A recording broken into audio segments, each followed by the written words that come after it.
As a fifth-generation stealth fighter, the F-22 is specifically engineered for air supremacy and air dominance missions, meaning its radar evading technology is designed to elude and destroy enemy air defenses.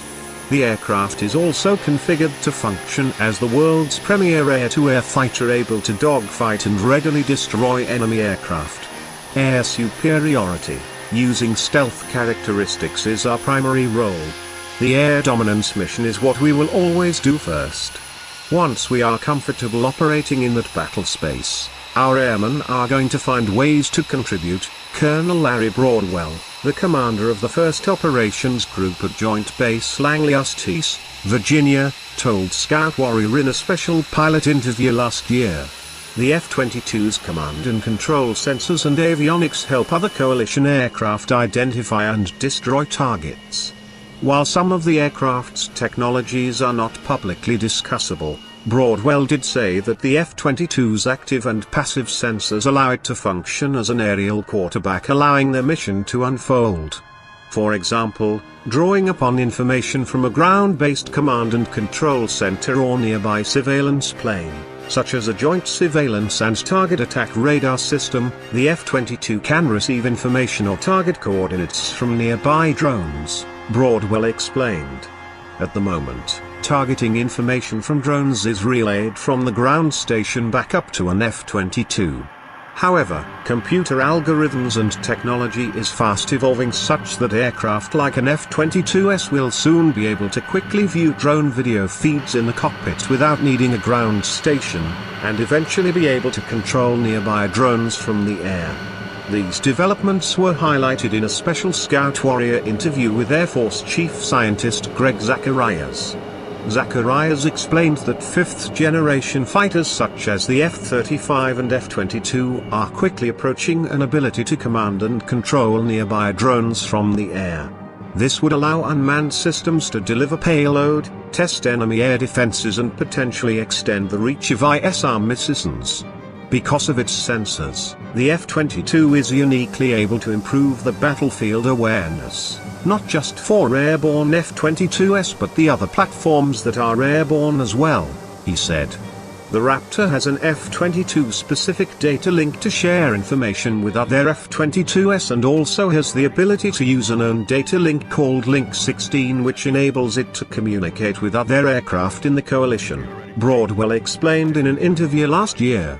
Newer F-22s have a technology called synthetic aperture radar, or SAR, which uses electromagnetic signals or pings to deliver a picture or rendering of the terrain below, allow for better target identification. The SAR technology sends a ping to the ground and then analyzes the return signal to calculate the contours, distance and characteristics of the ground below. The addition of SAR mapping has certainly enhanced our air-to-ground capability. Previously, we would have to take off with predetermined target coordinates. Now, we have an ability to more dynamically use the SAR to pinpoint a target while airborne, Broadwell added. The F-35 is needed because it is to global precision attack what the F-22 is to air superiority, he added. These two aircrafts were built to work together in concert. It is unfortunate that we have so few F-22s. We are going to ask the F-35 to contribute to the air superiority mission, he said.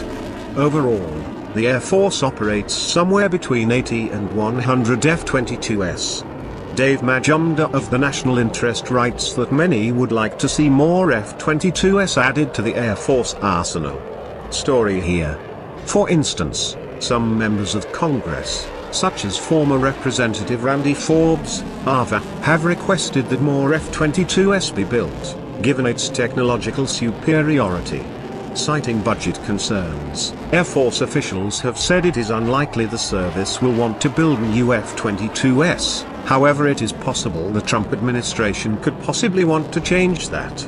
The F-22 is known for a range of technologies including an ability called supercruise which enables the fighter to reach speeds of Mach 1.5 without needing to turn on its afterburners. The F-22 engines produce more thrust than any current fighter engine.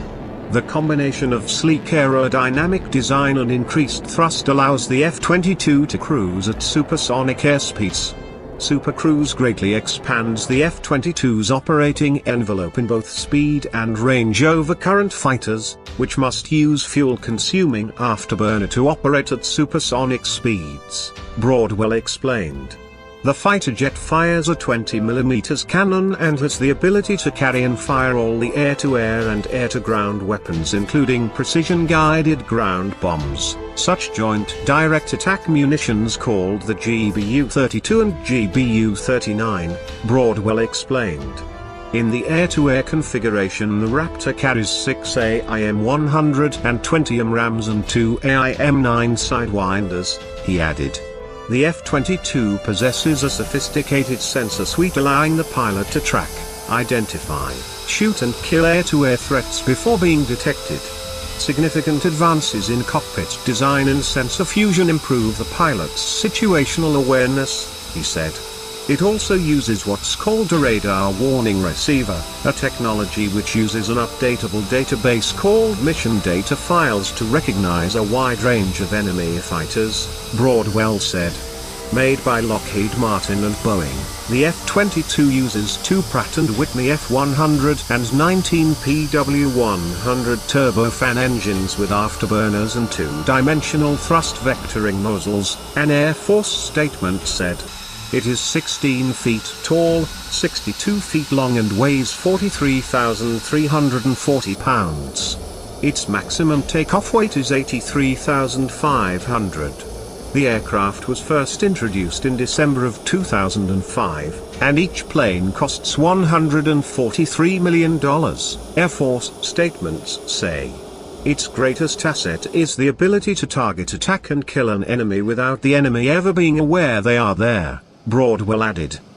The Air Force's stealthy F-22 Raptor fighter jet delivered some of the first strikes in the U.S.-led attacks on the Islamic State in Iraq and Syria, when aerial bombing began in 2014, service officials told Scout Warrior.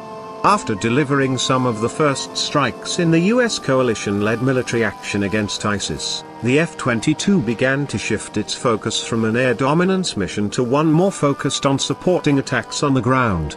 An F-22 squadron led the first strike in Oya, Operation Inherent Resolve. The aircraft made historic contributions in the air-to-ground regime, even though ISIS does not have sophisticated air defenses or fighter jets of their own to challenge the F-22. There are still impactful ways in which the F-22 continues to greatly help the ongoing attacks, Broadwell said. There are no issues with the air superiority mission. That is the first thing they focus on. After that, they can transition to what they have been doing over the last several months, and that has been figuring out innovative ways to contribute in the air-to-ground regime to support the coalition, Broadwell said.